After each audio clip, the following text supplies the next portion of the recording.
सकता। When we think about the Lord's coming, आइए हम परमेश्वर के दूसरे आगमन के बारे में सोचें। Jesus used an expression in the Gospels called that day.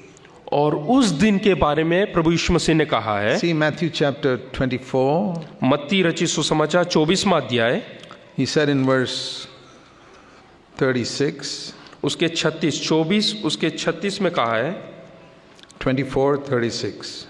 24 उसका 36, Of that day and hour no one knows, not even the angels of heaven, not even the Son, but only the Father. उस दिन और उस घड़ी के विषय में कोई नहीं जानता, ना स्वर्ग के दूत ना पुत्र, परंतु केवल पिता।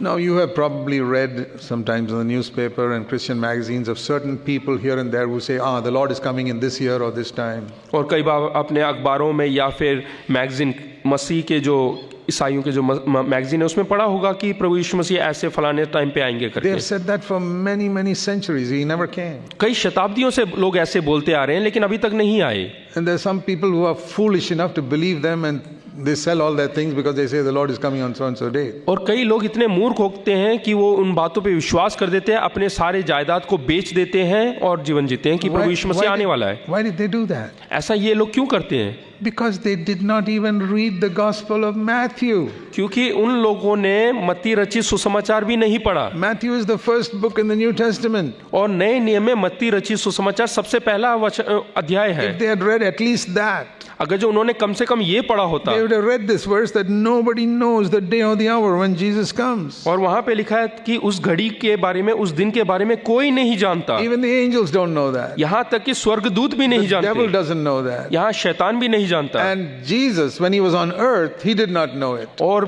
पुत्र यानी कि प्रभु यीशु मसीह जब इस संसार में थे वो खुद नहीं जानते थे। Now he's in heaven, he knows. अब वो स्वर्ग में, अब वो जानते हैं।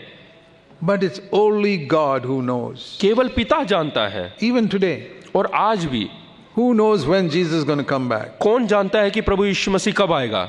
The Father, the Son, and Holy Spirit. केवल पिता, पुत्र और पवित्र आत्मा, Nobody else. और कोई नहीं जानता। Don't be fooled by all these people who prophesy this, that, and the other. और जो लोग भविष्यवाणी करते हैं उनके बातों में आकर अपने आप को मूर्ख ना बने। Of that day and hour, nobody knows. और उस दिन और उस घड़ी के बारे में कोई नहीं जानता। We can see the signs and say, hey, it's near perhaps, but we don't know the day or the hour. और हम जो है कुछ कुछ बातें, कुछ घटनाओं को देखकर कह सकते हैं कि हाँ, उसका आगमन जल्दी है। So he spoke about that day.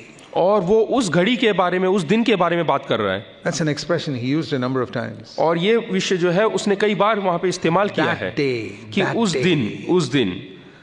Now I want to show you the first time he used that expression in the Gospels. और सुसमाचारों में सबसे पहले बार जब उसने ये वचन इस्तेमाल किया उसके बारे में Because दिखा रहा that हूं। day when Christ comes is a day of judgment. और उस दिन जब प्रभु यीशु मसीह आएगा वो न्याय का दिन होगा। It'll be a day of judgment for believers. और वो विश्वासियों के लिए न्याय का दिन होगा। The Bible says there are two resurrections. और परमेश्वर का वचन जो है 2 बार पुनरुत्थान के बारे में लिखा है। One is a resurrection of believers and then years later a resurrection of unbelievers. और पहला पुनरुत्थान जो है वो विश्वासियों का है और उसके कई साल के बीतने के बाद अविश्वासियों का पुनरुत्थान So होगा। when Christ returns, all unbelievers are not going to be raised up. और जब प्रभु यीशु मसीह आएगा तो हर एक अविश्वासी लोग नहीं वहां पे जी उठेंगे। 1 Thessalonians 4 says, we who believe and those who died in Christ, we will go together to meet और the पहला Lord. थिस्सलुनीय 4 में लिखा है कि जो प्रभु यीशु मसीह पे विश्वास करते हैं और हम विश्वासी लोग वहां पे पुनरुत्थान Those who होंगे। died in Christ, और जो प्रभु यीशु मसीह में मर गए हैं, not those who died without Christ. और उन लोगों का के लिए नहीं जो बगैर प्रभु यीशु मसीह That के is मरे called हैं। the first resurrection. और उसी को ही पहला पुनरुत्थान कहते हैं। Then years later will be a second resurrection for unbelievers. और उसके बाद अविश्वासियों का पुनरुत्थान होगा, जी उठेगा। So remember this. और इसलिए The याद first रखें, resurrection is a resurrection of believers and it's going to be a time of judgment. और पहला पुनरुत्थान विश्वासियों का होगा और वो न्याय के लिए होगा। The Bible says we will all stand before the judgment seat of Christ. और बाइबल कहता है कि उस समय हम प्रभु यीशु मसीह के न्याय सिंहासन के सामने खड़े होंगे। See 2 Corinthians in chapter 5. दूसरा कुरिन्थियों 5वां अध्याय देखिएगा। This is important because this is how we're going to be ready for the coming of Christ, which is very near. और प्रभु यीशु मसीह का आगमन जो कि बहुत करीब है, इसी प्रकार से हम जो तैयार हो सकते हैं। We don't know the day or the hour. और हम उस घड़ी को और उस दिन को नहीं Even the जानते, angels don't know. यहाँ तक कि स्वर्गदूत भी नहीं जानते, But it is near. लेकिन बहुत करीब है। Near means maybe in the next 10 years, I don't know. नज़दीक का अर्थ है हो सकता है कि अगले 10 साल में, लेकिन मैं नहीं And what जानता। will happen then? What will happen then? और उसके बाद क्या होगा? 2 Corinthians 5:10.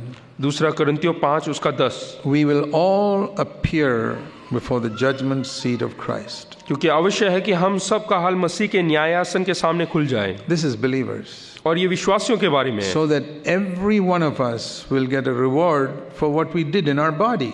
ताकि हर जो कोई हमने भले और बुरे काम किए हैं उसके लिए हम बदला लें या तोहफा लें। That means we'll get a punishment or a reward, one of the two.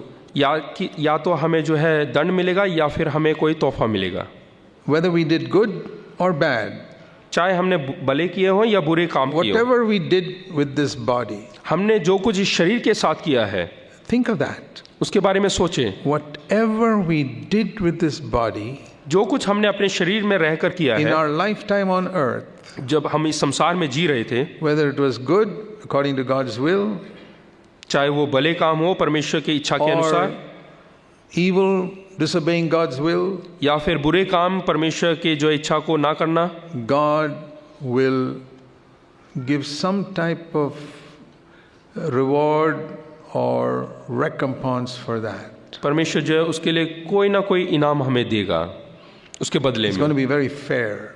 और वो बहुत ही जो है न्यायपूर्वक होगा।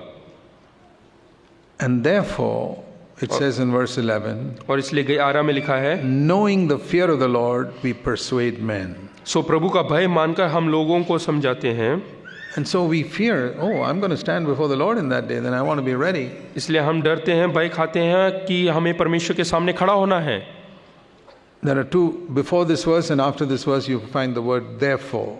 और इसके ऊपर और इसके नीचे ही वहाँ पे सो करके लिखा हुआ Verse है, 11, therefore we know the fear of the Lord. सो प्रभु का भय मानकर करके And verse लिखा है। 9, therefore we have this ambition in our life. और 9 में भी लिखा है, इस कारण से हमारे अंदर जो मन की उमंग है, What is our ambition? हमारी मन की इच्छा क्या है? Whether we are at home with the Lord or whether we are absent on this earth away from the Lord, चाहे हम जो है अपने घर में परमेश्वर के साथ हो या परमेश्वर की उपस्थिति के दूर हो। verse 9, 9 में लिखा है, whether at home or absent, we want to be pleasing to the Lord. चाहे हम वहाँ पे हो घर पे या ना हो, लेकिन हमें हमेशा परमेश्वर को Why? प्रसन्न करना है। क्यों? Because we are going to stand at the judgment seat of Christ and give an answer for our life. क्योंकि हमें प्रभु यीशु मसीह के न्यायासन के सामने खड़ा होना है और सब चीजों का जवाब देना है। What is he saying? और वो क्या कह रहा Verse है? 9, 9 में क्या कह रहा है? whether I am in heaven, that is my home, चाहे मैं स्वर्ग में हूँ यानी कि जो मेरा भवन है, or I am now on earth absent from home, या फिर मैं इस धरती पर रहूं, I have the same ambition. मेरे अंदर यही इच्छा है I want to please the Lord. कि मुझे परमेश्वर को प्रसन्न करना है। Okay, let me ask you one question. क्या मैं एक प्रश्न कर सकता हूँ? When we get to heaven, जब हम स्वर्ग में जाएंगे, do you think you'll have any other ambition other than to please God?